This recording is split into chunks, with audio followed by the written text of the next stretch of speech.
Since the turn of the 21st century, politics in the United States has become increasingly divided. More and more people are identifying with what are considered extreme ideologies. But why are we seeing this trend?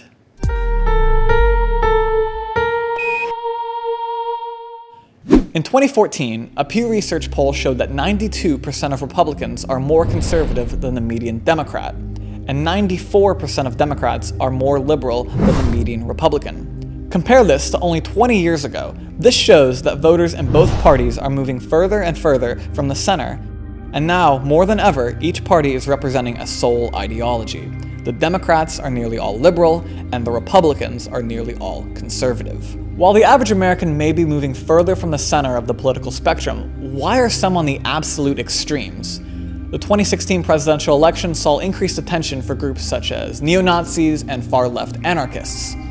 We wanted to try and understand why, so we dialed the local number for the Ku Klux Klan with hopes of talking with a representative.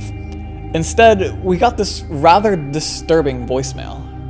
Greetings, white brothers and sisters. You've just reached the loyal white knights of the Ku Klux Klan. If you're interested in joining the Klan, leave your name, area code, and phone number, and we'll get back to you.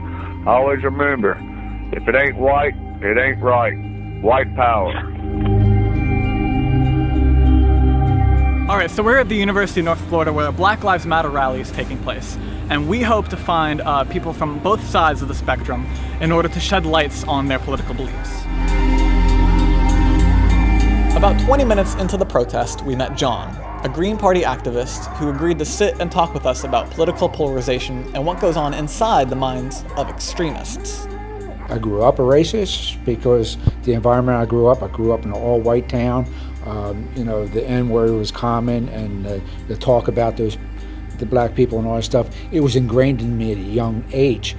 I learned through military, getting out of that environment, I learned differently.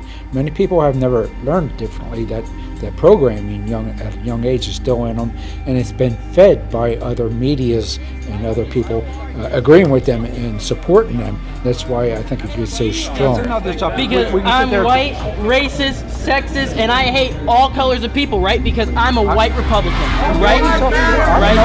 If we don't get it, if we don't get it, if we don't get it, if we don't get it, if we don't get it. Someone who grew up in a household that promoted racism will often mimic that attitude later in life, while someone who is taught more tolerant views will often turn out more accepting. But of course, this isn't always the case. Someone could grow up in one of these environments and turn out completely different from what you'd expect. If these environments marginalize the individual, or if they're in a period of youthful rebellion, they might choose a thought process that went against their surroundings as a way to lash out. These individuals can be more adamant in their views and less willing to change because that's all they have, and society treats them as outcasts.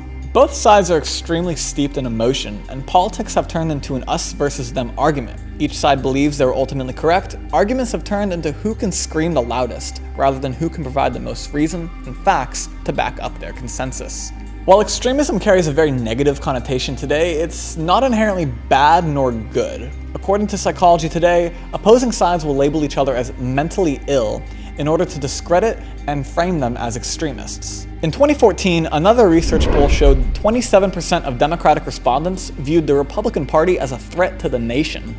In the same poll, 36% of Republicans saw the Democratic Party the same way, with a little under half, 43%, viewing them very unfavorably. It's perfectly fine and natural to have differing opinions. In fact, that's what makes the United States so great. But we need to remember to not let those differences divide us into two opposing sides. We are all Americans, and we should respect each other's beliefs despite our own. Subscribe to DLG Studios, check out Spinnaker Television for future episodes, and comment below what you'd like us to discuss. Thanks for watching, and I'll see you next time on The STEM.